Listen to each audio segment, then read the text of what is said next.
علی اور سارہ شام کو اپنے گھر کے قریب ہی ایک باغ میں کھیلنے جایا کرتے تھے۔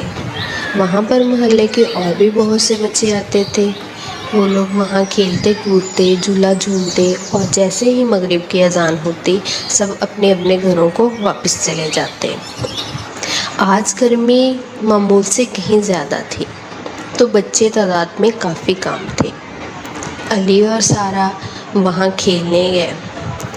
سارہ جھولوں کی طرف چلی گئی اور علی بال کے ساتھ کھیلنے لگا۔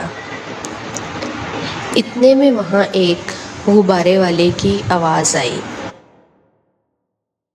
سارہ نے کہا کہ علی مجھے غبارے دلا دو، لیکن علی نے کہا نہیں سارہ، یہ غبارے گرمی کی وجہ سے جلدی پھٹ جائیں گے، ہم یہ نہیں لیں گے، اور دوبارہ بال کھیلنے میں مصروف ہو گیا۔